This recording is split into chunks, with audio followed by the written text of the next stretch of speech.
আজকের ভিডিওর মূল টপিকটি হলো অনেক জল্পনা কল্পনা আর পথ অতিক্রম করে কবুতর ডিম দেওয়ার পর করণীয় কি।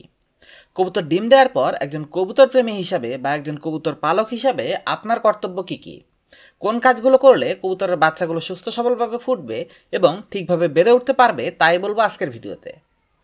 দেখুন, আমার কবুতরগুলো ডিম দিয়েছে আর ওরা ঠিকঠাকভাবে ডিমে তাও দিচ্ছে। কবুতর ডিম দেওয়ার পর কোন কাজগুলো করতে হবে একে একে আপনাদের সাথে তুলে ধরছি। দেখুন, কবুতর সাধারণত যখন 10 পর ঝরে যায় তখন তারা নিউ অ্যাডাল্ট হিসেবে বিবেচিত হয়। এক্ষেত্রে তারা প্রাপ্তবয়স্ক হয়ে যায় এবং এ সময় চাইলে আপনি তাদের জোড়া দিতে পারেন। যদি আপনি ঠিকভাবে জোড়া দিতে পারেন তবে পরবর্তী 10 থেকে 15 দিনের মধ্যে কবুতরগুলো ডিম দিয়ে দেয়। সাধারণত প্রথম ডিম দেওয়ার পর নতুন যারা কবুতর পালন করছে তারা অস্থির হয়ে পড়ে, কেননা কবুতরগুলো ডিমে তা দিতে বসে না। এ সময় আপনি দেখবেন কবুতরটি ডিমের পাশে দাঁড়িয়ে রয়েছে। এক্ষেত্রে 1-2 দিন গ্যাপে কবুতরটি দ্বিতীয় ডিম দিয়ে দেয় আর তারপর থেকে তারা ঠিকভাবে ডিমে তা দেওয়া শুরু করে। আসুন এখানে আমরা টোটাল 14টি সতর্কতা এবং টোটাল 14টি টিপস শিখব, যার মাধ্যমে আপনি আপনার কবুতরের ডিম থেকে বাচ্চা ফোটা পর্যন্ত সময়টাতে ইনশিওর হতে পারবেন আপনার কবুতরের ডিমগুলো থেকে বাচ্চা ফুটবে। নাম্বার 1, কবুতর ডিম দেওয়ার পর আপনার সর্বপ্রথম কাজ হলো একটা পরিষ্কার মটকা দেয়া। দেখুন, এখানে আমি একটা মাটির মটকা ব্যবহার করছি। আসলে আপনি কত বড় সাইজের মাটির মটকা ব্যবহার করবেন এটা নির্ভর করবে আপনি কত বড় সাইজের কবুতর পালছেন এটার উপর।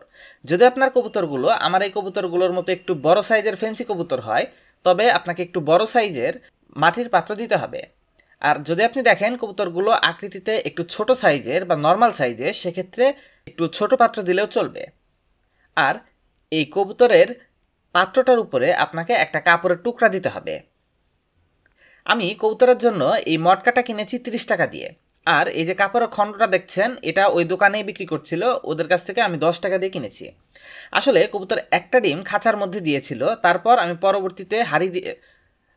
পরবর্তীতে ওদেরকে এই মাটির মটকাটা দিয়ে দেই এবং ডিমটা এই মটকার মধ্যে বসিয়ে দেই। টিপস নাম্বার 2, আমরা অনেকেই মনে করি কবুতর তার বাচ্চাকে সিড মিক্স বা দানাদার খাবার খাওয়ায়, কিন্তু বাস্তবতা হলো কবুতর খাদ্য গ্রহণ করে ওই খাবারকে পেটে নিয়ে যায় এবং এর দ্বারা তারা এক ধরনের ক্রপ মিল্ক তৈরি করে। পরবর্তীতে ওই ক্রপ মিল্ক তারা তাদের বাচ্চাদের খাওয়ায়। এজন্য আপনাকে খেয়াল রাখতে হবে মা ও বাবা কবুতরের খাবারে যেন কোনো ধরনের ঘাটতি না হয়। এতে যেটা হবে, বাচ্চা হওয়ার পর কবুতর তার বাচ্চাদের ঠিকভাবে খাবার খাওয়াতে পারবে না। সাথেই প্রতি সপ্তাহে 2 দিন করে আপনার কবুতরকে গ্রিড দিয়ে যেতে হবে, কারণ এটা জরুরি। 3 নম্বরে হলো ক্রিমির কোর্স। দেখুন, অনেকেই আছে যারা কবুতরকে একসাথে ক্রিমির কোর্স করাতে চায়, যত কবুতর আছে সবগুলোকে তারা ক্রিমির কোর্স করিয়ে ফেলতে চায়। কিন্তু যদি কবুতরের ডিম দিয়ে থাকে এবং যদি ওদের বাচ্চা থাকে তবে আপনি ভুলেও এই কাজটা করবেন না। আসলে কবুতর তার বাচ্চাদের জন্য খাবার মুখে করে রেখে তারপর সেই খাবারটা মুখ থেকে বের করে খাওয়ায়। আর ওরা আরেকটা জিনিস খাওয়ায়, সেটা হলো ক্রপ মিল্ক। তো এই ক্রপ মিল্ক তৈরি করে যখন ওরা খাওয়ায় আর যখন আপনি ক্রিমের ওষুধ খাওয়াচ্ছেন, তো এটা হলো এক ধরনের বিষ, যেটা কবুতর বড় কবুতরের কিছু না হলেও পেটের ভিতরে থাকা ওই কৃমিগুলোকে মেরে ফেলে। আর এই যে বিষাক্ত জিনিসটা এটা কিন্তু কবুতরের বাচ্চাগুলোকে মেরে ফেলবে।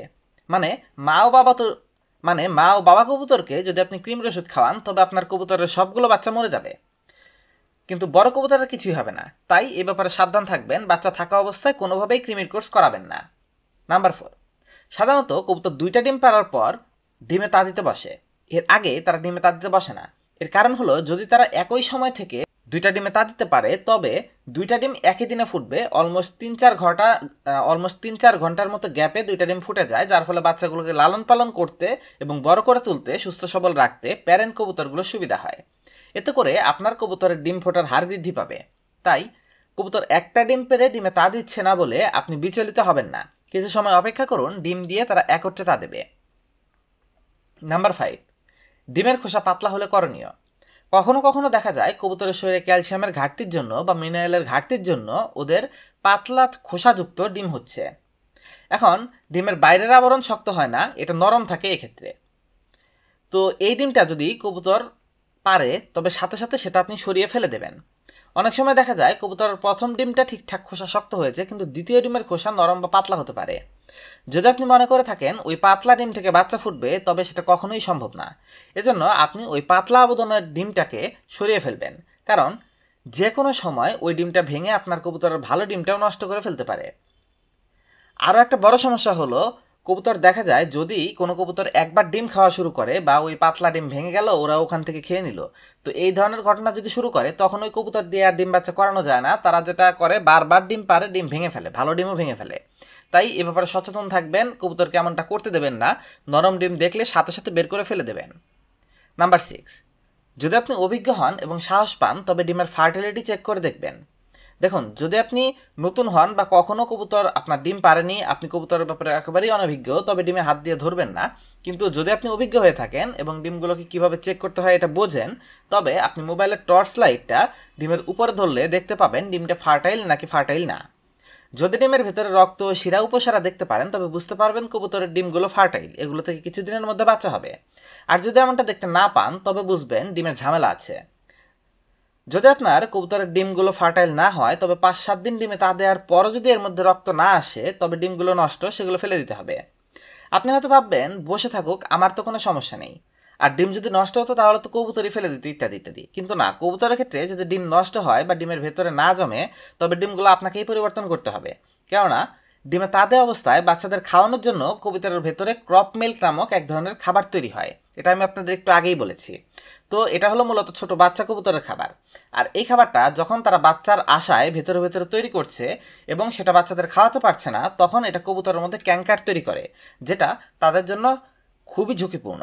তাই এই কাজটা করবেন না। যদি দেখেন যে ডিম ইনফার্টাইল বা ডিম থেকে বাচ্চা ফুটছে না, 21-22 দিন চলে গেছে তবু বাচ্চা হচ্ছে না, তখন ডিমগুলো চেক করবেন এবং ফেলে দেবেন। নাম্বার 7, কখনোই ডিম যেন নাড়াচাড়া না হয় এদিকে খেয়াল রাখুন। কবুতর ডিম দেওয়ার পর কখনই কবুতরের বাসস্থান নাড়াচাড়া করবেন না। খাঁচা যে স্থানে রাখছে আপনি সেই স্থানেই রাখবেন সবসময়। অনেকে আছে কবুতরকে বারবার ডিস্টার্ব করে, ডিম চেক করে, ডিমে হাত দেয়। এই কাজগুলো অযথা করা যাবে না। কবুতরের ডিমে অতিরিক্ত নাড়াচাড়া হলে এই ডিম পরবর্তীতে আর ফোটে না। সহজ কথা, আপনি কবুতরকে প্যানিক করতে পারবেন না। খুব ধীরে ধীরে ওদের নিচ থেকে ডিম বের করে এনে পরীক্ষা করে আবার খুব আস্তে সেটা সেখানে দিয়ে দেবেন। অতিরিক্ত ঝাপটাঝাপটি না করে যেন জিনিসটা খুব সিম্পলি হয় এ ব্যাপারে খেয়াল রাখবেন। তবে কিছু বিষয় আছে, যেমন আগে অনেক মানুষ বলতো যে কবুতরের ডিমে যদি সূর্যের আলো পড়ে তবে ডিম নষ্ট হয়ে যায়, বা খালি হাতে যদি কবুতরের ডিম ধরা হয় তবে ওই ডিম থেকে আর বাচ্চা ফোটে না। এ ধরনের কথাগুলো ভুল। আসলে এটা এক ধরনের কুসংস্কার আপনি বলতে পারেন। আপনি কবুতরের ডিম ধরতে পারবেন বা কবুতরের ডিমে আলো দিয়েও দেখতে পারবেন, কিন্তু সমস্যা হলো যদি অতিরিক্ত কবুতর প্যানিক করে বা অতিরিক্ত ডিম নাড়াচাড়া হয় তবে সেগুলো নষ্ট হয়ে যাওয়ার একটা সম্ভাবনা তৈরি হয়। এটা একটা স্বাভাবিক বিষয়। নাম্বার 9, কবুতরের ডিমগুলো যখন তারা 14-15 দিনের মতো তা দিয়ে ফেলেছে তখন আপনি টর্চ জ্বালিয়ে ডিমগুলো আরেকবার চেক করবেন। তবে এই সময় নাড়াচাড়া না করে ডিমগুলো চেক করার চেষ্টা করুন। কারণ আপনি পরীক্ষা করে দেখুন যে ডিমের ভেতরে বাচ্চা আছে কিনা। এর কারণ হলো কখনো কখনো শুরুর দিকে ভ্রূণ তৈরি হলেও অতিরিক্ত গরম বা অন্য পারিপার্শ্বিকতার কারণে ডিম নষ্ট হয়ে যায়। নাম্বার 10, কবুতরের ডিম 17 থেকে 19 দিনের মধ্যে ফুটে যায়। তাই কবুতরটা ডিম কবে পেড়েছে এটার হিসাব আপনাকে রাখতে হবে বা খাতায় লিখে রাখতে হবে। ডিম ফোটার পর সাথে সাথে ওই ডিমের খোসাগুলো আপনি হাঁড়ি থেকে বের করে ফেলবেন। সাধারণত অনেক সময় কবুতর নিজেরাই এটা করে, কিন্তু যদি না করে তবে আপনাকে করতে হবে। এর কারণ হলো ডিমের খোসা মালসার মধ্যে থাকলে এটা বাচ্চাগুলোর শরীরে গেঁথে যাওয়ার একটা সম্ভাবনা থাকে, কারণ বাচ্চাগুলোর ছোট অবস্থায় কোনো লোম থাকে না। এটা খুব সহজে ওদের শরীর কেটে ফেলতে পারে।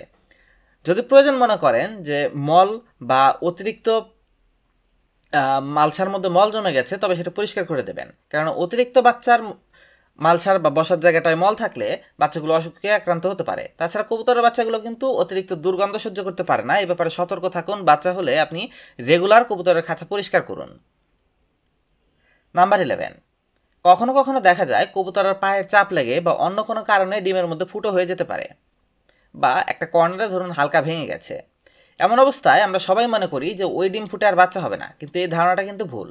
যদিও যদি ওই ডিমের থাকা একটা সাইটে মানে এরকম ফুটো হয়ে যায় বা কোনো সমস্যা হয় তবে হালকা একটু টেপ দিয়ে সেটা আটকে দেবেন, ওই ডিম থেকে বাচ্চা ফোটা সম্ভব। আসলে যেহেতু আপনি এই ডিমটা ফেলেই দিতে চাচ্ছেন, এর বদলে একটু ট্রাই করে দেখতে পারেন।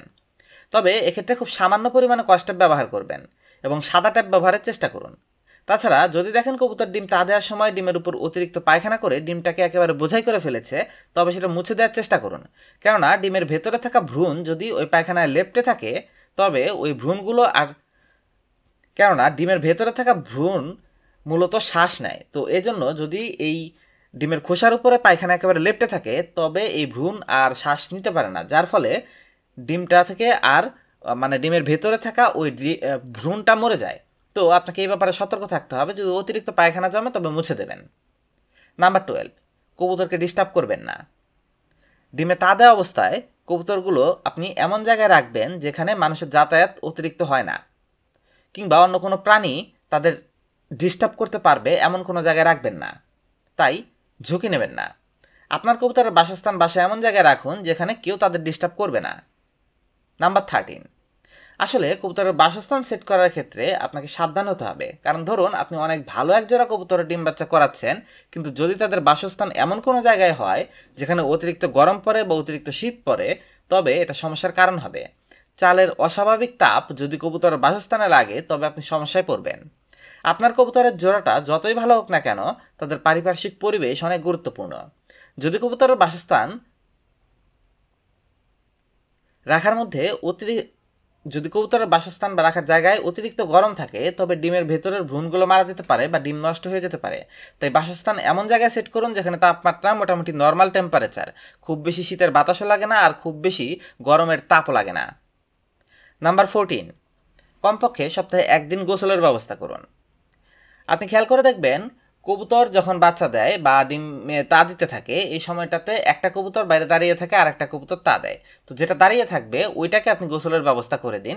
এভাবে আপনি একবার একটাকে গোসল করাবেন, আরেকবার আরেকটাকে গোসল করাবেন। এমন নয় যে আপনি খুব জোরাজোরি করবেন, আপনি কবুতরটাকে নিয়ে বাইরে যেখানে গোসল করাবেন ওখানে ছেড়ে দিতে পারেন বা খাঁচার ভেতরেও একটু পানি দিয়ে গোসলের ব্যবস্থা করে দিতে পারেন। তো আশা করা যায় এই 14টা নিয়ম যদি আপনি মানতে পারেন তবে আপনার কবুতরের ডিমগুলো থেকে প্রপারলি বাচ্চা ফুটবে, একটা বাচ্চাও মারা যাবে না। ভিডিওটি কেমন লাগলো অবশ্যই কমেন্ট করে বলবেন। আর ভিডিওটি যদি আপনার কাছে এতটুকু উপকারী বলে মনে হয়ে থাকে তবে এখনই চ্যানেলকে সাবস্ক্রাইব করে রাখুন, কারণ আমাদের চ্যানেলে এই ধরনের উপকারী টিপস আপনি রেগুলার পাবেন।